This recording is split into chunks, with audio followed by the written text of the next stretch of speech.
welcome to the Dr. Gundry podcast. You know, these days, a lot of people are wondering about maintaining the health of their immune system.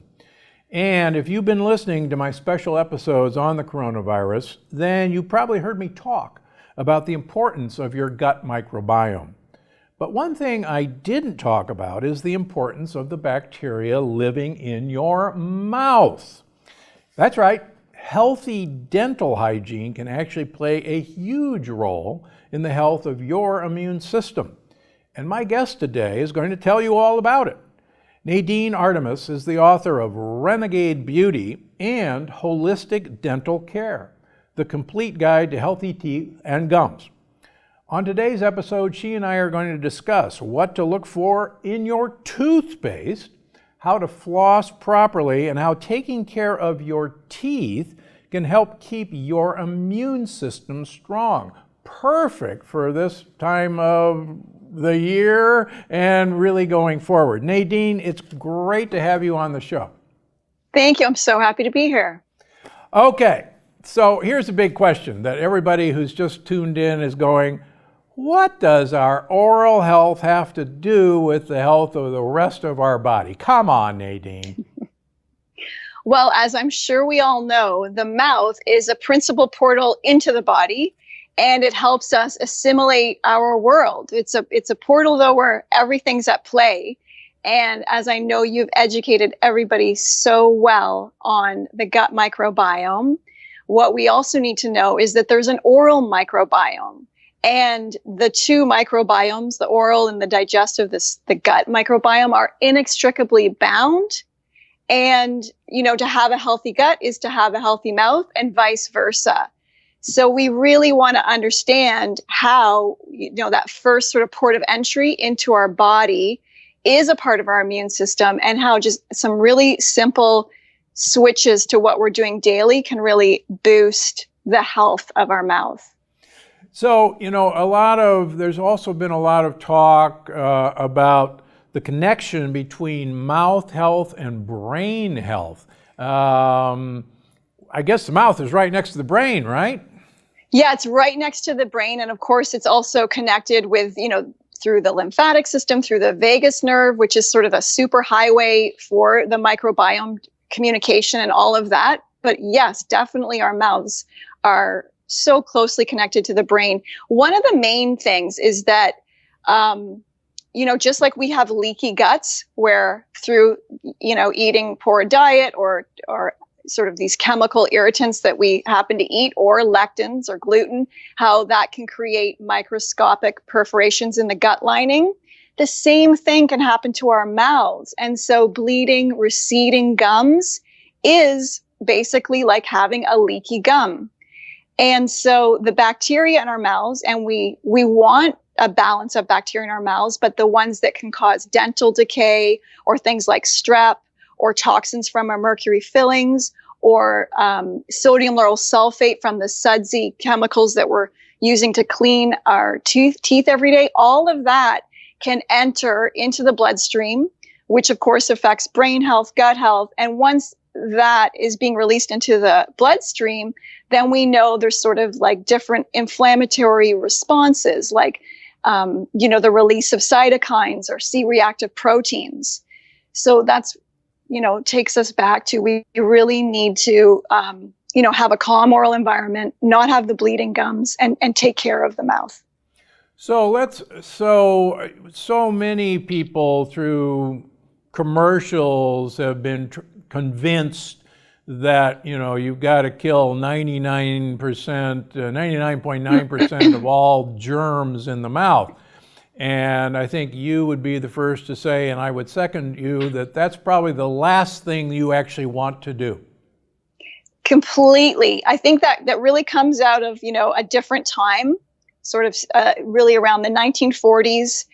I think on a lot of levels, there was this sort of like scorched earth policy with bacteria, sort of this germ warfare theory. And it was just like, eradicate all bacteria.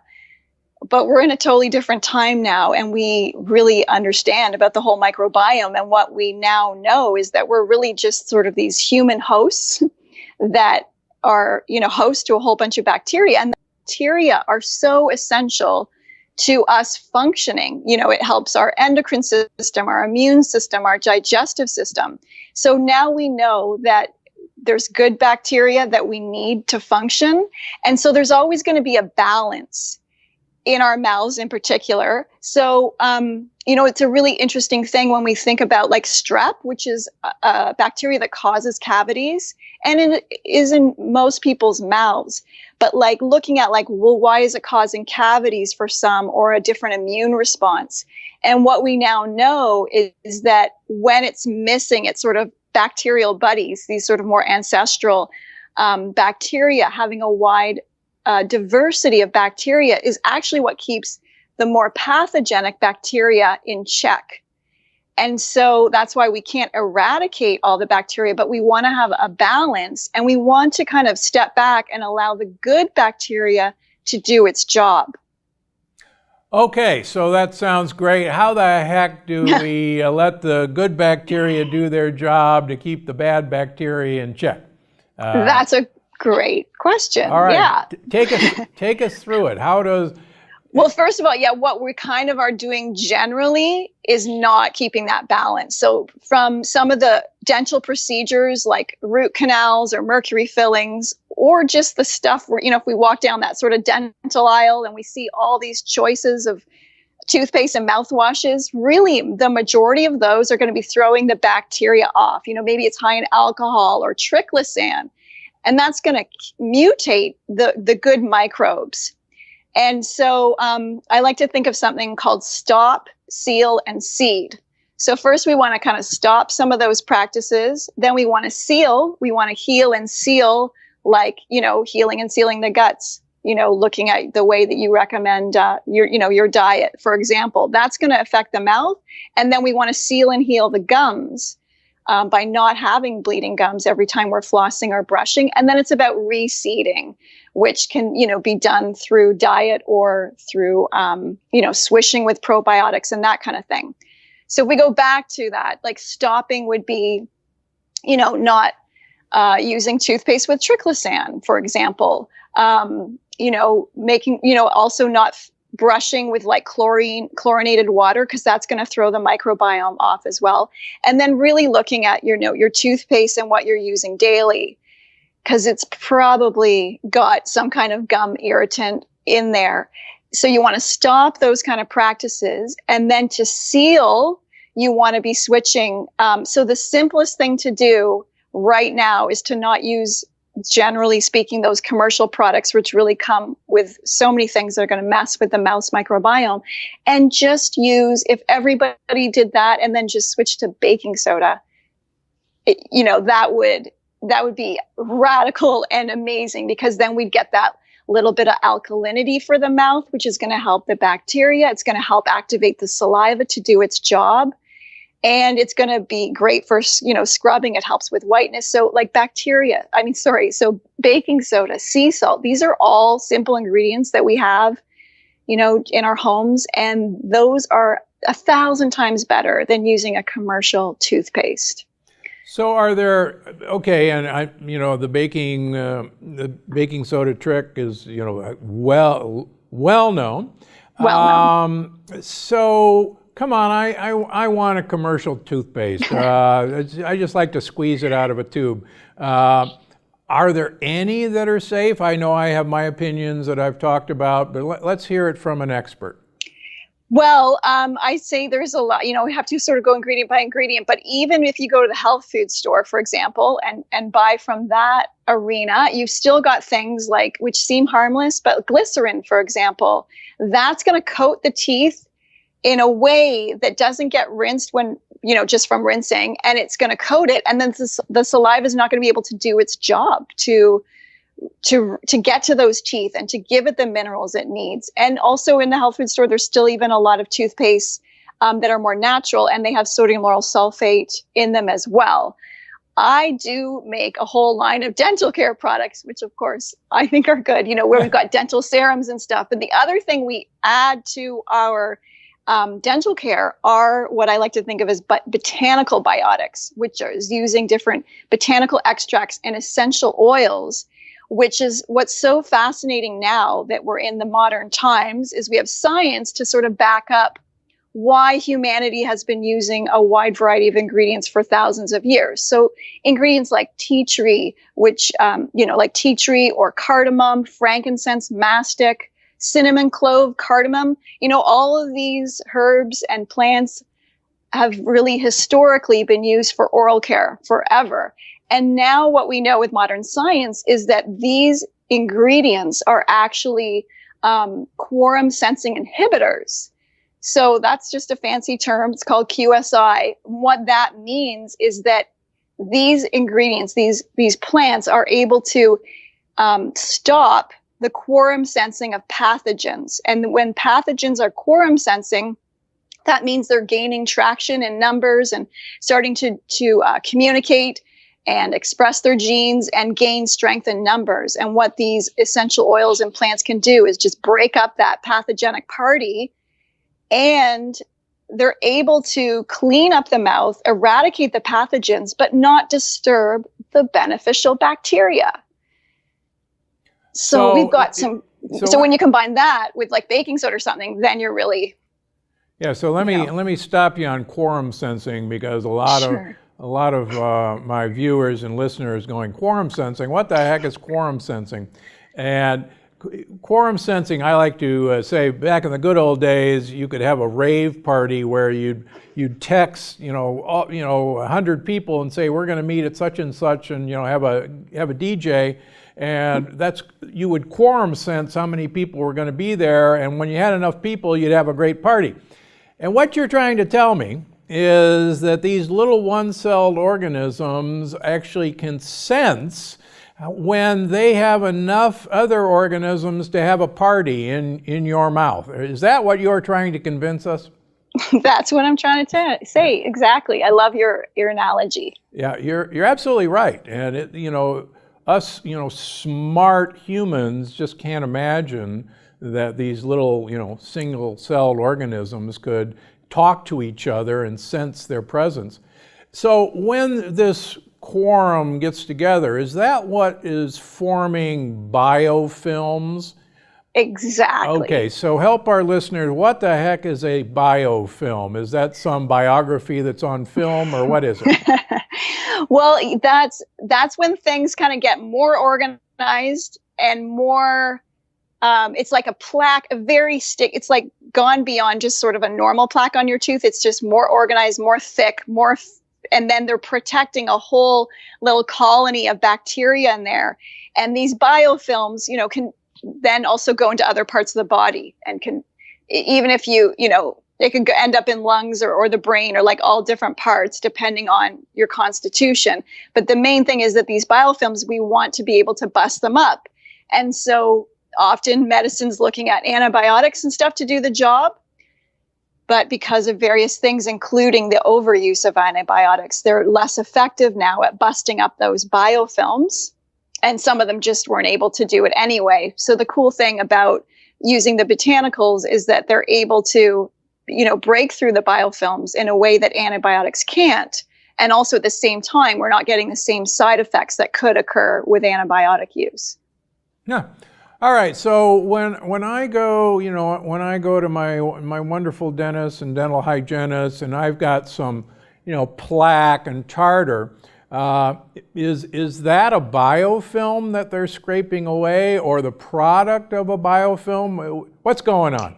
There's different stages. It's generally a product of the biofilm, and then there's different, like tartar calculus is sort of is the older versions of more built up, more calcified. And so if you haven't had, a proper cleaning in a while, that's always a good place to start. But I really recommend that people, I have 8 steps, and it's on our website and different things, but anybody can do those 8 steps with just simply baking soda. Because even though I make all these wonderful things, I always like to bring it down to a very practical level, and anybody on a budget can really rock that, just using baking soda. You can use a bit of sea salt. You can mix it together with a bit of coconut oil, add in some peppermint oil if it's real, so there's a lot we can do on our own. But you really want to clear away that plaque because that also could be affecting the whiteness of your teeth, for example. Sometimes, especially if you're eating antioxidant and pigment-rich foods, often what's getting stained is our plaque. It's not necessarily the enamel.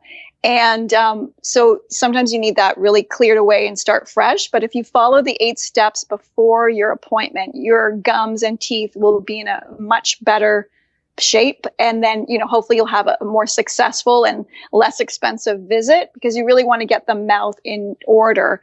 If it's sort of been neglected for a while, it's good to do those steps.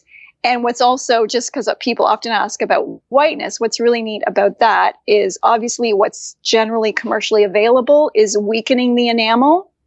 And then you kind of get in a bit of a catch-22, because as the enamel weakens, it will get yellower. And then you'll kind of need more bleaching appointments, and you've got a cycle started.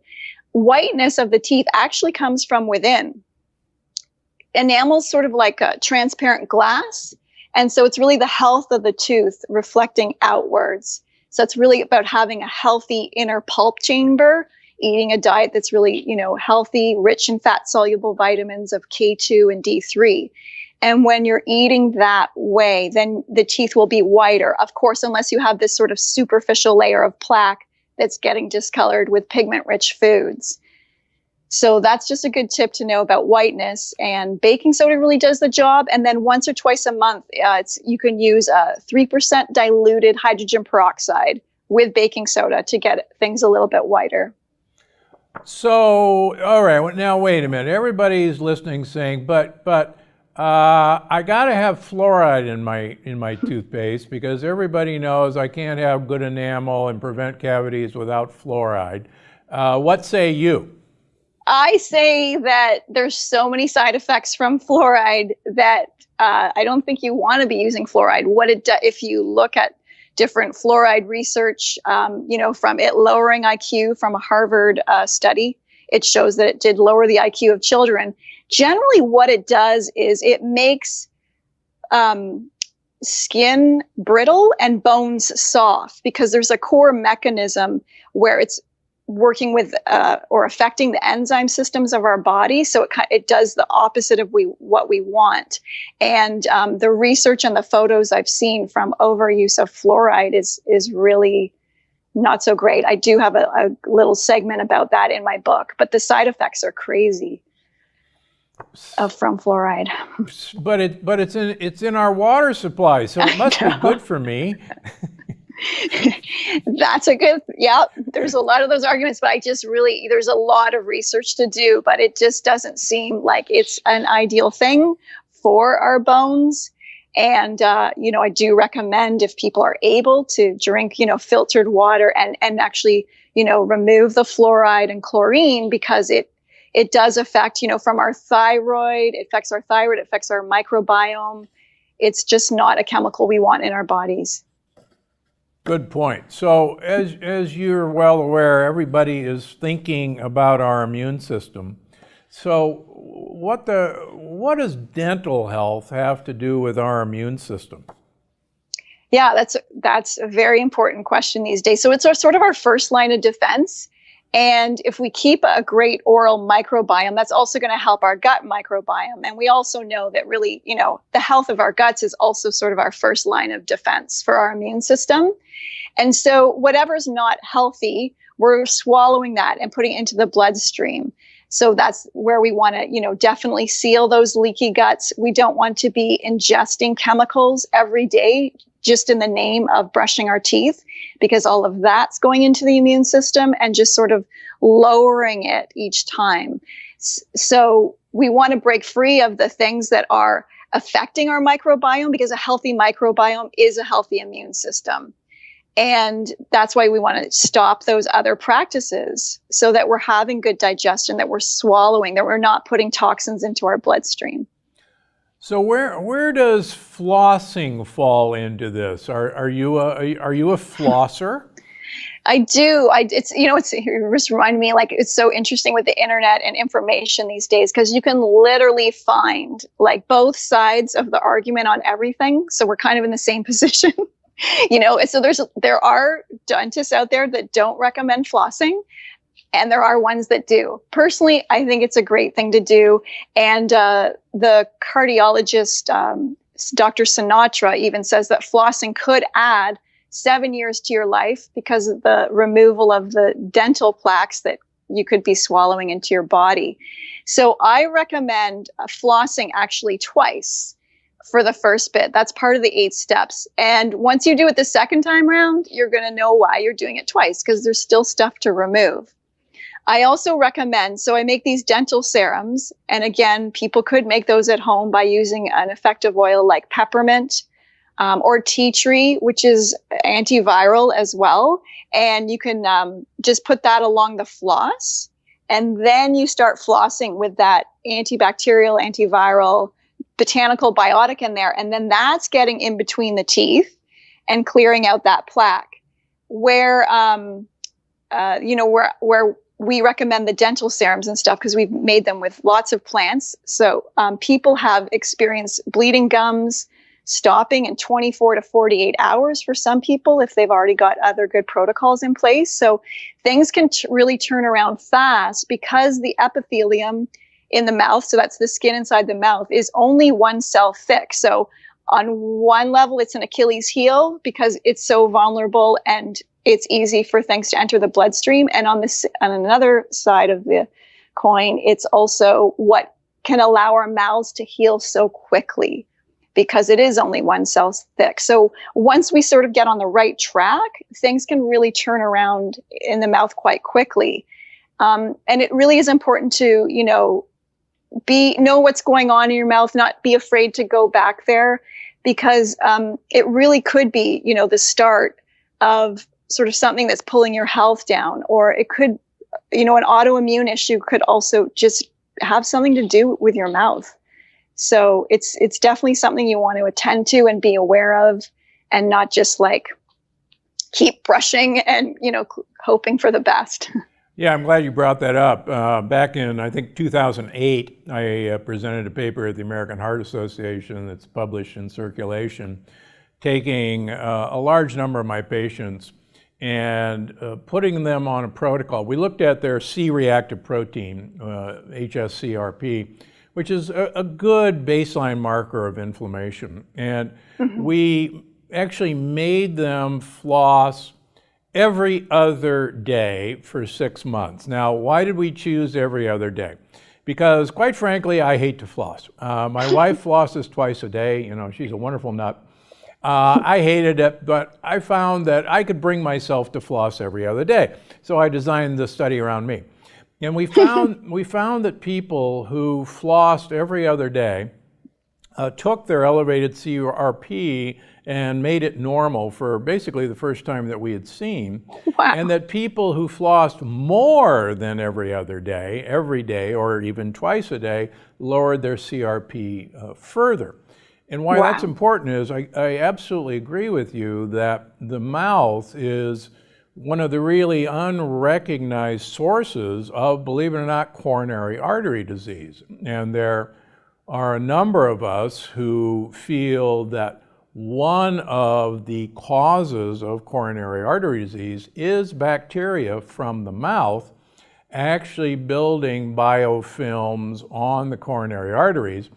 And there's a very fascinating argument that the only other place that we calcify things is the plaque in our mouth, the tartar in our mouth, and the only other place we calcify is these places in our coronary arteries. And the argument is those are actually calcified biofilms from bacteria. And we can actually culture and see bacteria in plaque. So for goodness sakes, if you love your heart, floss, please.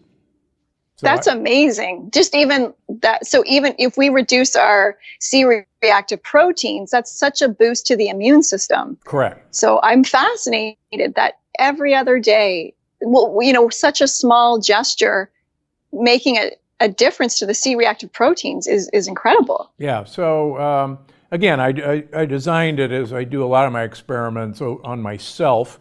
So. And I could, it's a pain in the neck I felt, but I could do it every other day. I still can't do it twice a day. I just can't. But for instance, I have my dentist does not believe in flossing, and his dental hygienist thinks he's just crazy, and they argue constantly. But so, all right, That's funny. we'll leave flossing. So do you make a point of? So you must have a water filtration system in your home, or how do you accomplish getting fluoride and chlorine out of your water? That's a great question. Well, I used to, when I lived in the city, would do that, but we actually have well water now, so we're good. Takes care of things, and there's actually a spring on our land too. So we harvest that to drink, and then we just bathe in that. So we're very, very lucky. But yeah, I do recommend a filter because it's just going to benefit everything, including your skin's microbiome. So, which is another huge area. We have the gut microbiome, the mouth microbiome, the skin's microbiome, and there's other little microbiomes, but the skin is a huge one. And that daily chlorine, fluoride, a salt topically is also messing with the microbiome and the skin's part of our innate immune system as well. So you're probably not a big fan of antibacterial soaps either. No, I'm not. And that's another ingredient of triclosan, which, I guess it's been banned now, Yeah, which been is great. banned, finally. Yes, but it's not banned from toothpaste yet. No. And it's actually like, triclosan's an assault on a few levels, but it's actually really affects aquatic systems, which we are a lot of water in us as well. But I'm glad it was banned because also it was actually making hands more susceptible to microbes because it was messing with the microbiome on the skin. So again, we want the microbiome on our skin to be a balance of good bacteria to also participate in our immunity. Yeah, no, that's very true. And I've written about that. The microbiome of our skin will literally defend us to the death. And there's been beautiful experiments showing that an intact skin microbiome will go after, virulent staph and, we'll kill it. We'll fight to the death. But we wipe out this good microbiome with these antibacterial cleansers that are supposedly so good for us. And again, I think that's one of the reasons that simple hand washing with plain old soap and water right now is still the best defense against this virus that's plaguing the world.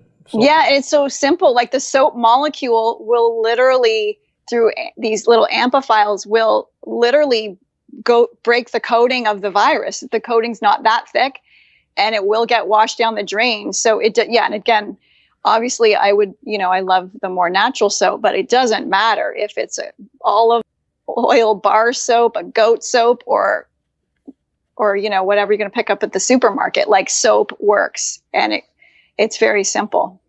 So we have to keep up our washing. That's right. Now, you've mentioned several times now essential oils, and I know you're a big fan of essential oils. So what are those, and other than putting it on your floss, how can people use these? Yes, I love essential oils. It's a world that I discovered in my teens, and they've just been such an important part of the palette of the botanical formulating that I do. And they're the distillates of plants. So they have to be distilled from plants with aromatic molecules, and they're literally distilled, which separates the vapor from the plant matter, which goes into a cooling condensing coil.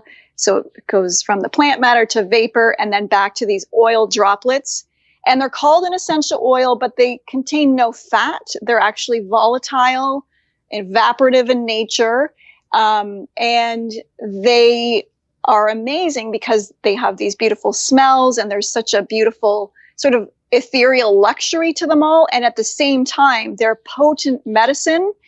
And to varying degrees, they are all anti-inflammatory, antifungal, antiviral, antibacterial, to different degrees. So they're just such an amazing botanical tool that we have available to us. Like in very, under 2% tea tree was effective at fighting off H1N1, for example. So there's all kinds of things that they can do, and we've been using them for thousands of years. So they have a good track record. So I think of them as sort of essential to have in your at-home apothecary, with your baking soda, apple cider vinegar, sea salt. Like so many, those ingredients can be turned into so many things, right? And coconut oil, all those things. So it's good also at this time to kind of stock up that part of your pantry where you can be helping, at least even with secondary symptoms of a cold or that kind of things, or keeping clean. Like you could get 120 proof alcohol at a 5-10% tea tree, or 5% will do. And then you've got a hand sanitizer that you can just make at home, so they're just so useful and quite beautiful to work with. So my book also has a whole chapter on recipes that you can work with them and stuff. Oh, great. So what you're saying is you're running a distillery, and that's why you live out in the country, and that's where you're getting your 120 proof alcohol. Is that what you're actually saying here? We don't distill the moonshine out in the country.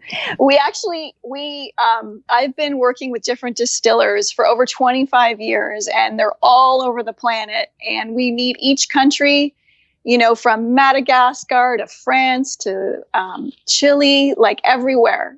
Because it depends on, what's growing in that region. And I think we offer over 150 individual essential oils, from frankincense to yuzu, from angelica to ylang ylang. They're all there. Same to you. Everybody's going through stress and anxiety, and certainly one of the traditional uses of some essential oils has been stress reduction, sleep promotion. Can you help our listeners and viewers with that? Yes, they're so useful in that way as well. So you can diffuse them. It's really easy to find aromatherapy diffusers these days. So you can have that going in your environment, and you could do something like bergamot, which was studied to literally, it's anti-anxiety. Like it will, just calm everything down. And with that, then you can throw in something like frankincense or eucalyptus, and then you're taking care of some airborne bacteria at the same time, or if you've got a cold in the stuffies at night, or your child does, you put that in the diffuser, turn it on, and it works. There's like less coughing, more breathing, all of those things, because that's really important right now too. It's just like we want to up our hygiene, and in ways where we're also thinking about our bodies and our home in the same, so we can clean with essential oils. You can clean your tub with baking soda and tea tree. You can brush your teeth with it. We want to create these environments that really help us and our microbiome to thrive. When people hear the word tea tree, is that where tea comes from, or is that totally different? It is different. This is a bush that grows in Australia that has been used for a long time, and it's very different than the green tea and all that. Also, another great use for essential oils this time is to put them in your mask. So we've been making these for years, because when I travel, for example, my main goal is to not inhale the air or to touch anything in the airplane. So I've been ready for a while, but we make these organic. We use organic hemp on one side, but then I'll just take essential oil, drop it inside the mask, and then I'm also inhaling good information and good, it's keeping me healthy. It's keeping me calm. And so that's a great way to use the oils as well. And children really, really like them. You can waft some bergamot under their nose, keep people calm. You can make Play-Doh right now with it, Play-Doh and essential oils, because a lot of people are trying to think of activities. And while we're in quarantine. You haven't mentioned lavender. Oh, yes. Yes, yes. I mean, there's so many to mention. It's kind of funny sometimes. But yeah, I mean, lavender, a classic. That's, you can use that for oral care as well. It's great for scars. It's because also we don't want to have leaky skin, especially right now, right? So if there's an open wound or anything, it's so great to use something like lavender or frankincense. You can use that topically undiluted, and again, when we're talking about essential oils, you want real and pure, because then you know what the plant will do. There are ones that aren't real or they're adulterated in some way. So we're always talking about the real thing. But those oils can really seal the skin. They can clean up a wound. Then you've got the skin closing again. And, if you want to get rid of a scar, you just keep applying that like a little bit each day. So they're just so helpful. It's really like a good family first aid kit to have a few of them. All right, you brought up an important point. How do you tell when something's real or adulterated? Give us some quick guide. Yes. Well, I do say, smell, although you can't always because we're doing a lot of online shopping. But if you smell, it doesn't even matter what you will begin to discern the quality. So there's the sense of smell. And then you want to know, like, does the company have lab tests? Are they showing that they are authentic through lab tests? Do they have a Latin name? Do you know what country they came from? Do you know how it was distilled? And what is the contents of the bottle? So all of that should be available from where you're buying. Okay. And before we let you go, you mentioned that recipe for hand sanitizers. Can you give it to us one more time? Because now people are going to grab a piece of paper and a pen. Yes. So I like to use real distilled alcohol, because the synthetic alcohol, again, if that's all you have, that's fine. But you want distilled alcohol is a lot better for the skin and the microbiome as well. So 120 proof alcohol to make sure it's strong enough. And then, somewhere between 5 to 7% essential oils. And with that, I would think of ones that are very cleansing. You could just do simply tea tree, but if you want to make, or tea tree and lavender, and just work with that 5 to 7% to get a good smell that you want, and then you're ready to go. Another good tip is I take an old spray bottle and I'll even put like soap in there, like liquid shampoo, add water, and then you also can have a traveling liquid soap to go, so you're able to wash your hands, whenever you need to. I know. I hate carrying my bar of olive oil soap around with me. It's a little messy. Gets in the way. Yeah. Well, Nadine, this has been great, and thank you so much for coming on the podcast. So, where can people find out about you and your work? I'm at livinglibations.com. That's our website, and regular social media channels. Instagram's my favorite. That's where you can see our headquarters and land and stuff. And then of course I've got my books, which are on Amazon and all that as well. All right. So what's next for you? Is this current crisis energized you to look into other things that you can help people with?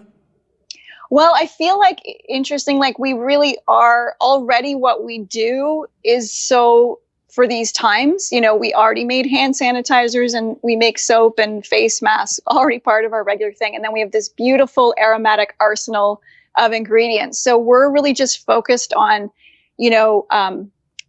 obviously keeping good care of our team, and really just delivering what people need right now, and talking to people like you and helping people think about good quarantine hygiene, and just taking it from there. Very good.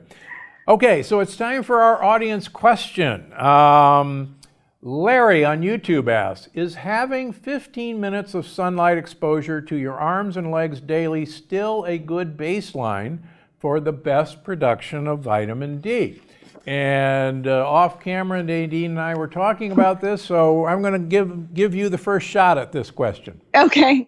Well, I think right now, for everybody, it's really a good time to remember to engage with the elements, fresh air, get your feet on the ground, and, good water. And for sure, we want to be taking in the sun, because when the sun's rays interact with our skin, there's all these wonderful chemical reactions that are essential to our body.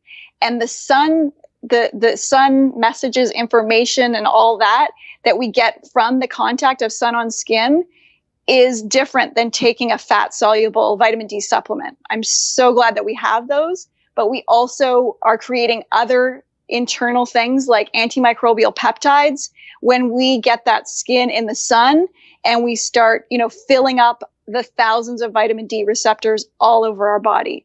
And when our vitamin D receptors aren't brimming with vitamin D, then bacterial ligands come in and kind of, take down the whole immune system. So we want to be brimming with vitamin D. So saying that, I think, it's not sunny every day, generally speaking. So I think, if you can get more exposure, do it. Remember to rotate the body, and you really want to expose as much skin as possible. And then I also recommend there's an app called D-Minder, because it also depends on, your skin tone, your geographical location, time of year, all of those things. So there's an app that calculates all that and kind of says, hey, today you need to be out for 20 minutes or that kind of thing. So now the other thing we have to tell everybody that depending on where you live, it may not be legal right now for you to be outside. And you can't say that Nadine and I have told you to be outside to get sun with that proviso. That's why actually even my good friend Joseph Mercola, who walks in his Speedo on a beach for an hour and a half a day, can only get his vitamin D level up to about 70 nanograms per deciliter. I personally have urged all of my patients to get their levels up above 100. I run mine greater than 120 for the last 18 years to prove I'm not dead, and so far so good. So I don't think right now you can possibly get the level of vitamin D that you need to be antiviral from just sunlight, but I completely agree with you that the benefits of sunlight not only make vitamin D, but you're right, sunlight, we're actually capable of being like a plant and actually produce energy from sunlight photons. And it's kind of California touchy-feely thing, but there's a reason why everyone in the world seeks out sunlight. And we're just beginning to touch that we actually get energy from the sun exactly like a plant does. We're not as good as it as a plant, but we do manufacture energy from sunlight. So yeah, get out in the sun if you can, okay? I also, for that, if you're trapped inside and maybe you have a window with direct sunlight, open that up, move things off the kitchen counter if that's where that ray is coming in, and just feel that real life coming in. It's good. And that's a really good point, because you got to open the window. Sunlight has to be direct. If it's coming through glass, it's nice and warm, but it's not the same. It's not the same. Yeah, we need, so through, whether we're using sunscreen or a window, it blocks the UVB, and we need the UVA and the UVV together to create that D. Yeah, correct. All right. Well, thanks again. Stay safe up there. It sounds like you are in 200 acres of safety. So good for you. And thanks for all your great information today. Thank you. Take care. Before you go, I just wanted to remind you that you can find the show on iTunes, Google Play, Stitcher, or wherever you get your podcasts. Because I'm Dr. Gundry, and I'm always looking out for you.